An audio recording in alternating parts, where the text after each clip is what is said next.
پھر اللہ نے ایک اور فضیلت رکھی رمضان کی، جو رمضان میں مرتا ہے اس کا حساب کوئی نہیں، اس کا حساب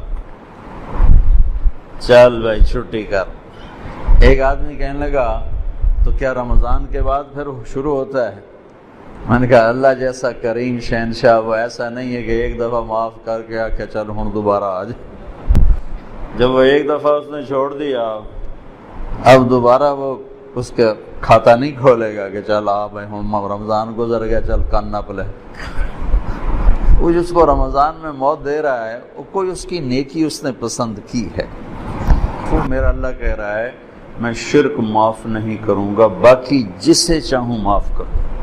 شہنشاہ ہے اللہ کی قسم، اس کا معاف کرنا بھی حق ہے، اس کا پکڑنا بھی حق ہے، اس کا دینا بھی حق ہے، اس کا لینا بھی حق ہے، اس کا مارنا بھی حق ہے، اس کا جلانا بھی حق ہے، اس کا اٹھانا بھی حق ہے، اس کا گرانا بھی حق ہے، اس کی عزت دینا بھی حق ہے، ذلیل کرنا بھی حق ہے، بیمار کرنا بھی حق ہے، صحت دینا بھی حق ہے، فتح دینا بھی حق ہے، شکست دینا بھی حق ہے، بلند کرنا بھی حق ہے اور پست کرنا بھی حق ہے۔ اس کا نام بھی حق ہے، اس کی شریعت حق ہے، اس کی جنت حق ہے، اس کی وحی حق ہے، اس کا محبوب حق ہے، اس کے سوا حق۔ تو ایک رمضان کی اللہ نے دولت یہ رکھی ہے کہ اس میں مرنے والے کی اللہ تعالیٰ قبر کا حساب کو نہیں تو اگلے حساب یہ اللہ معافی کر دے گا انشاءاللہ۔ تو بھائیو رمضان کی تیاری میں ہے چند چیزیں جو رمضان کی رحمت کو روک لیتی ہیں۔ ایک شراب کی عادت رمضان کی رحمتوں کو روک دے گی، ایک ماں باپ کی نافرمانی رمضان کی رحمتوں کو روک دے گی، ایک رشتہ داروں سے لڑائی جھگڑے یہ رمضان کی رحمتوں کو روک دے گی، ایک دل میں نفرت پالنا کسی کی یہ رمضان کی رحمت کو روک دے گی۔ اتنا روکے گی کہ لیلۃ القدر میں ساری دنیا کے مسلمانوں کی اللہ بخشش فرماتے ہیں، لیکن اعلان کرتے ہیں شراب پینے والا معاف نہیں ہوگا جب تک توبہ نہ کرے، ماں باپ کا نافرمان معاف نہیں ہوگا جب تک توبہ نہ کرے، رشتہ داروں سے لڑنے والا معاف نہیں ہوگا جب تک ان سے صلح نہ کرے، دل میں نفرت رکھنے والا معاف نہیں ہوگا جب تک وہ اپنی نفرت کو صاف کرے، دل کو صاف نہ کرے۔ یہ رمضان اس پہ لوگ جاتے ہیں تو معافیاں مانگتے ہیں، بھائی معاف کری میں حج جا رہے ہیں۔ اس سے زیادہ ضروری ہے رمضان، جتنے فضائل رمضان کے ہیں اتنے حج کے نہیں ہیں، جتنے فضائل رمضان کے ہیں اتنے حج کے نہیں ہیں۔ لوگ حج پہ جانے سے پہلے معافی مانگتے ہیں، ارے میرے بھائیو رمضان آنے سے پہلے اگر میں اور آپ کسی سے لڑے ہوئے ہیں اللہ کے واسطے صلح کر لیں، خاص طور پر قریبی رشتہ ہے صلح کر لیں، خاص طور پہ والدین بیوی ہے بہن بھائی ہیں رشتہ دار ہیں صلح کر لیں۔ میرے رب کی بارگاہ میں رشتہ داروں سے حسن سلوک یہ اتنا بڑا عمل ہے کہ ایک حدیث یاد آئی کہ میں تمہیں نفل نماز روزہ حج سے بڑا عمل بتاؤں، نفلی نماز نفلی روزہ نفلی صدقہ نفلی حج بڑا عمل بتاؤں؟ کہا جی بتائیے یا رسول اللہ۔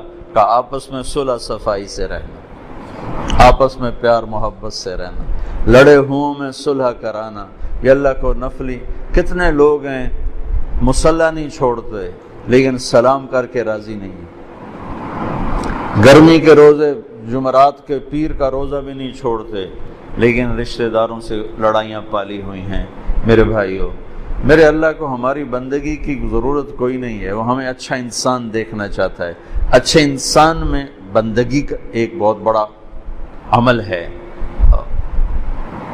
اور اس سے بڑا عمل ہے لوگوں سے پیار محبت سے رہنا۔ اور جب آخری رات ہوتی ہے تو اللہ تعالیٰ فرماتے ہیں میرے بندوں کے دن کے روزے اور رات کی نماز پر میں نے سب کی بخشش فرما دی۔ انطلقوا مغفورا لکم، جاؤ میں نے تمہیں معاف کیا، تمہارے سب اللہ تعالیٰ نے بخش دیے۔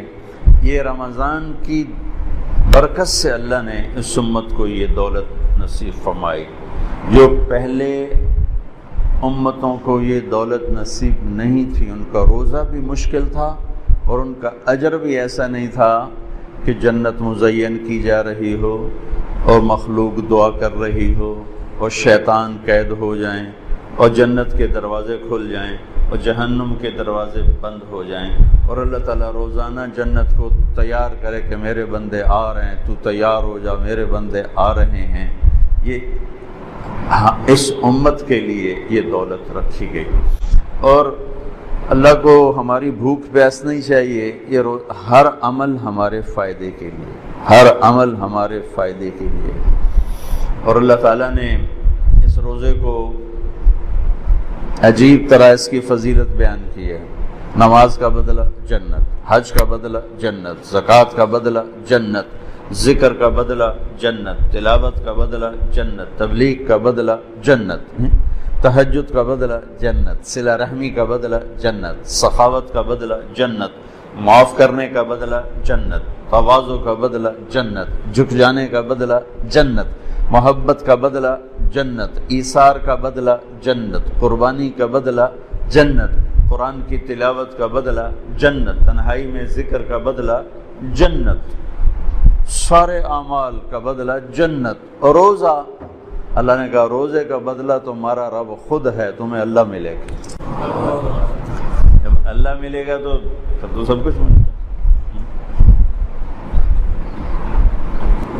اگر اللہ مل گیا تو پیچھے کیا رہ گیا؟ ان وجدتنی وجدت کل شیء وان فتنی فاتک کل شیء وانا خیر لک من کل شیء۔ میرا بندہ میری طلب میں آ، میں ملوں گا تجھے سب ملے گا، میں نہ ملا کچھ نہ ملا، کچھ نہ۔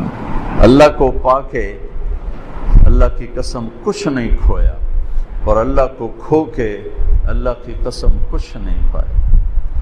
ساری دھرتی سونے چاندی کی بن جائے اور تمہارے سامنے غلام ہو کر قدموں میں آ پڑے، اور اللہ تم سے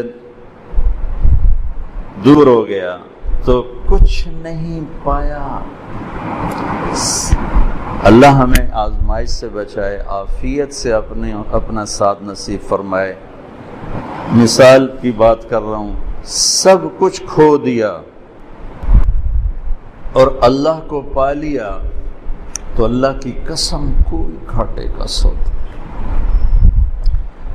میرے نبی کے نواسے نے اپنا سب کچھ کھو دیا، جان، مال، اولاد، نیزوں پہ سر چڑھ گئے۔ کبھی کسی نے یزید کو شاباش دی، شمر کو شاباش دی،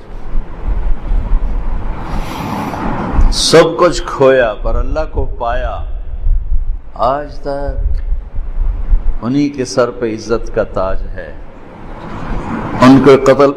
ان کو شہید کرنے والوں نے دنیا کا سب کچھ پا لیا، اللہ کو کھویا۔ آج تک زمین آسمان کی لعنت ان کی قبروں پر بھی برس رہی۔ روزے کا بدلہ اللہ خود ہے۔